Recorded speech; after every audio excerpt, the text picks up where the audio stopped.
Y a propósito de niños, tenemos que hablar de un índice que duele, es un índice dramático y está vinculado con la pobreza y los niños en la Argentina. Un 66% de los niños en la Argentina, 2 de cada 3, son pobres. Y este es un dato que surge de una investigación que lleva adelante UNICEF. Así es, si bien el INDEC nos había anticipado algunos datos, una investigación un poco más cualitativa, incluso que lleva adelante UNICEF, demostró esto, que en los hogares, 2 de cada 3 hogares, son pobres los chicos o viven en un hogar pobre, y el trabajo no es un elemento que los ponga a resguardo. Prácticamente el 24% de los chicos pobres lo hacen en un hogar donde al menos uno de los padres tiene un trabajo formal. Ni siquiera la formalidad te resguarda de la pobreza en esta Argentina que vivimos hoy.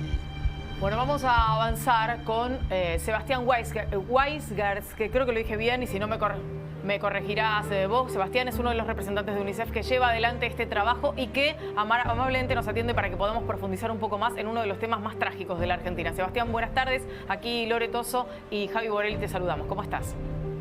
Hola, ¿cómo están? Muchas gracias por el llamado. Por favor, faltaba más. Bueno, la primera pregunta tiene que ver con esta realidad que, si bien no sorprende, lamentablemente no sorprende, no deja de ser un cachetazo, ¿no?, para una realidad argentina que lamentablemente cada vez está peor. ¿Cómo es el trabajo que ustedes hicieron y qué resultado es el definitivo más allá de este dato del 66%? Sí, efectivamente es un dato que es persistente y que es frustrante, por otro lado. Nosotros lo que venimos haciendo, y lo hacemos ya hace varios años, a través de fuentes oficiales producidas por el INDEC, medimos la pobreza tal como se la mide habitualmente por ingresos, es decir, por ingresos, digamos, por estar por debajo. Recién mencionaban el valor de una canasta, aquellos hogares que están por debajo de una canasta con niños.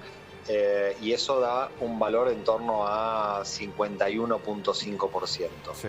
Esta es una forma de medición. Hay otra forma de medición que tiene que ver con nos olvidamos de los ingresos y vemos privaciones vinculadas a derechos. Claro. Si el niño vive en un hogar que tiene acceso a agua, que tiene acceso a saneamiento, si va a la escuela o no, si vive en un entorno protegido, si vive en un hábitat adecuado.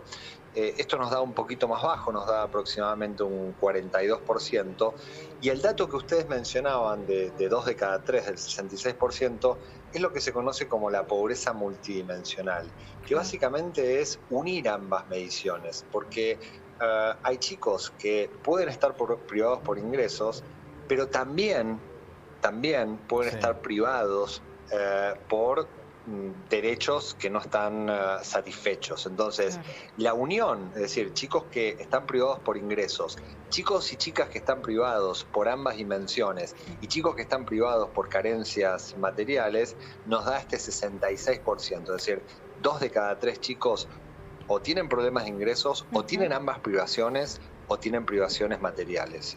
Y bueno, y este es el dato que dimos a conocer y que efectivamente preocupa.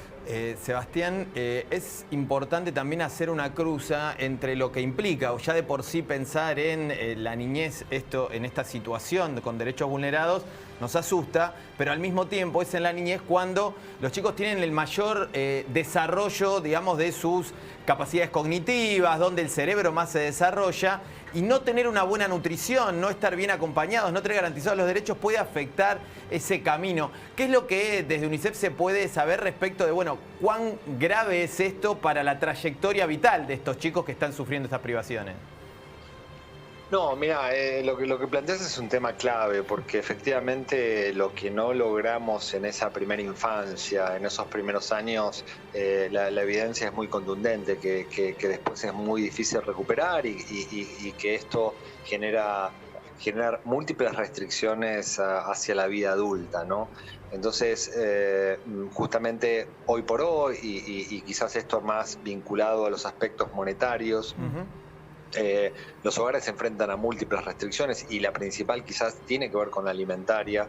Hace no mucho planteamos que más de 1 millón de pibes y de pibas se saltean una comida al día, de que hay situaciones de inseguridad alimentaria, de que el presupuesto destinado a las partidas alimentarias viene teniendo recortes. Y esto, bueno, genera quizás que el punto de partida, esto que estabas mencionando, no lo tenemos garantizado. Con lo cual, no estamos garantizando una transición, una vida joven, una vida adulta con las garantías que todos los chicos y las chicas se merecen, ¿no? Claro, Sebastián, además pensaba, ¿no? Digo que estos datos que ustedes están dando, más la pregunta que te hacía Javi, y si uno se pone a pensar en la cantidad de tiempo que lleva esta situación en la Argentina, digo, estamos probablemente frente a una generación ya de adultos jóvenes que ha vivido toda su vida de esta manera. ¿Cómo se hace para cortar esa lógica, para quebrar esa lógica? Sí, casi que, digo, no quiero ser más negativo, pero digo, justamente, mira, este año se cumplen 40 años de la democracia y en estos 40 años no logramos perforar el 30% de pobreza infantil. Hoy estamos en el 50%, pero ya el 30% es elevado. Es muchísimo. Entonces tenemos ya una generación, te diría que de adultos que nacieron en situaciones, nacieron en la pobreza. Mira, la salida pasa no es tan compleja, muchos países lo lograron, países vecinos lo lograron. Digo, hay una condición necesaria, claramente, que es que nos está costando como país, que es tener cierta estabilidad macroeconómica, porque obviamente el principal determinante es tener mayores niveles de crecimiento y la generación de empleo de calidad. Digo, en eso hay un acuerdo absoluto y bueno, y hace años que nos está costando mucho eso. Ahora, y el segundo, sí, perdón. No, que justamente por eso te iba a preguntar, porque hay otra observación que ustedes tenían ahí y que decía que casi el 99% de los chicos pobres vivían en un hogar donde al menos uno de sus padres tenía trabajo. Y dentro de los que tenían trabajo, el 76% era un trabajo informal. Pero eso quiere decir que aún así, y me voy a agarrar el porcentaje más chico, el 24% restante tienen empleo formal y ni aún así pueden evitar estar en un hogar pobre. Digo, esto sí que es una cosa nueva para la Argentina en ese sentido. Sí, históricamente tener un empleo formal, protegido, etcétera, era una garantía para estar por fuera de la pobreza. Hoy no lo es. En cualquier caso, digo, si uno piensa en ese 20 y pico % frente al 60% que te da cuando el papá o la mamá tiene un empleo informal, bueno, es quizás, digo, obviamente no es lo mejor, pero digo, el empleo de calidad al menos sigue siendo es el mecanismo más fuerte de protección, no es el único, porque la economía no crece, porque la inflación aumenta y porque incluso estos salarios formales también se ven impactados. Entonces, esto es como la primera condición.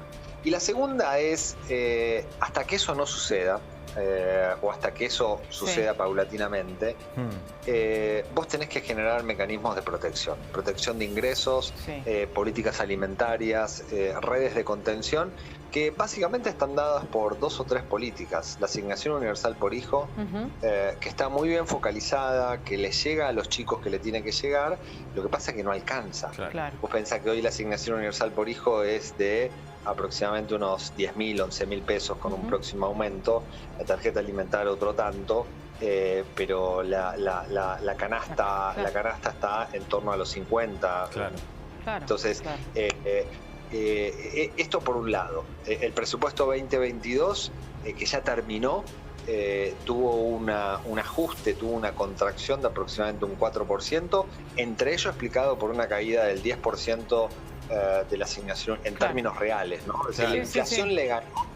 La inflación le ganó a las políticas de protección de ingresos. Y algo similar está ocurriendo con el presupuesto 2023. Sebastián, gracias por habernos atendido, gracias por ser tan claro con tu explicación, aunque sea dolorosa, pero es una realidad que tenemos que poner de frente a nuestras propias caras para entender que esto es urgente, hay que resolverlo. Te mandamos un gran abrazo. Muchas gracias.